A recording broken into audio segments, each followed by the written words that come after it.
welcome to the Tabletop Games blog topic discussion. Tricky tricks, trick-taking and other games. Growing up in Germany, I started playing traditional trick-taking games like Skat or Tabletop from a relatively young age. I'm used to the idea of suits, trump, following suit, taking tricks, gleaning information from what cards others play and much more. Traditional trick-taking games sort of have their own language, so I love to see modern games developing this mechanism further and incorporating it into other mechanisms, creating completely new game experiences. The first thing I want to mention is cooperative trick-taking games. Traditionally, trick-taking games are semi-cooperative. They're basically team games, where it's 1 against 2, 2 against 2, or maybe 1 against 1.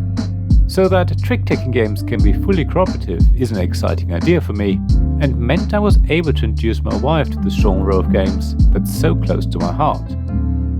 The first cooperative trick-taking game I came across is The Crew. It's a game that works really well with only 2 players, but of course goes up to 5 players. That meant that I could use it to teach my games group about trick-taking. As it's a cooperative game, you're learning together.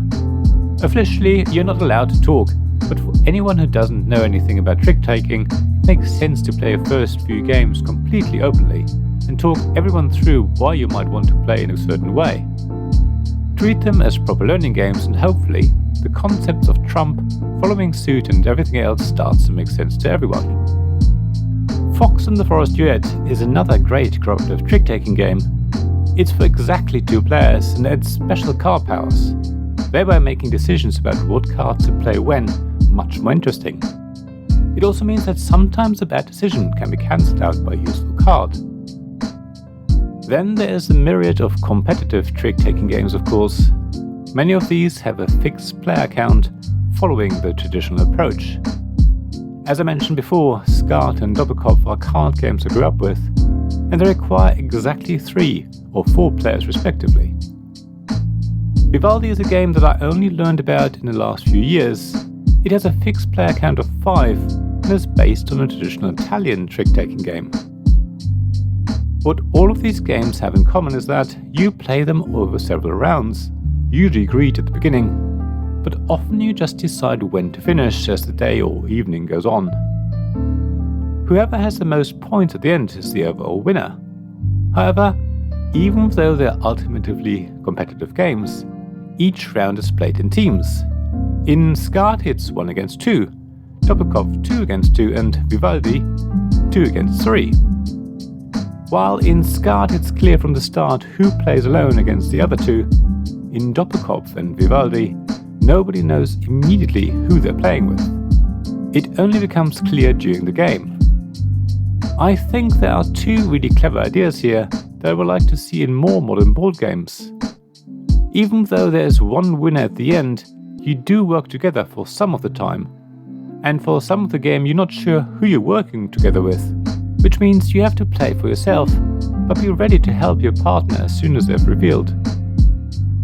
The idea that you're temporarily working as a team creates a really positive atmosphere that other games should try and incorporate.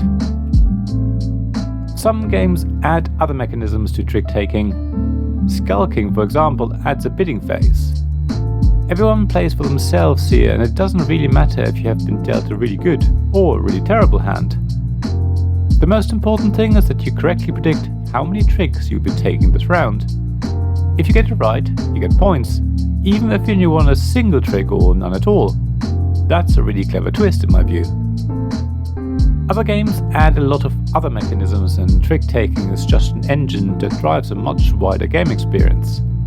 Just look at Brian Boru, where trick-taking is used to decide which action players can carry out, and in what order, based on the card they played, and whether they won the trick or not.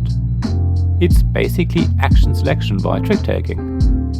Sometimes you intentionally lose a trick, just so you can carry out the action you wanted. What's funny is that on Board Game Geek, Brian Boru isn't listed as having a trick-taking mechanism. Instead it says it's about hand management, which I don't think properly describes it.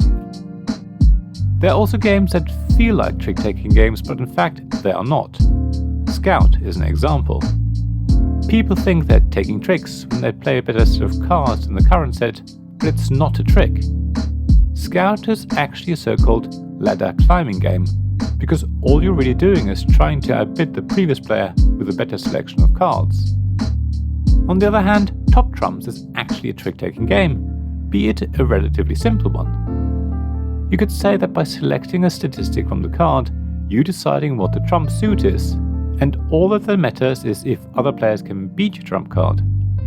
If you look at it that way, you'll find that a lot of people actually have played a trick-taking game before. So now I want to know what your experiences are with trick-taking games. Have you played any games that use trick-taking as a mechanism? How did you find it? What is your favorite trick-taking game? If you've not played any trick-taking games yet, why not? Are you put off by all those technical terms like suit and trump? As always, please share your thoughts and experiences on the blog at tabletopgamesblog.com. I'd love to hear from you. Thank you for listening to this Tabletop Games Blog topic discussion podcast.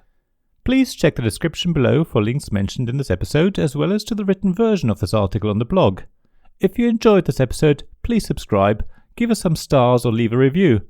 Please also tell your friends about me, and if you want to offer financial support, check out my Patreon and Ko-fi pages, links to which you'll find in the blog at tabletopgamesblog.com. So thank you again for listening, and I hope to see you again soon. This podcast was made possible by the generous help of my supporters.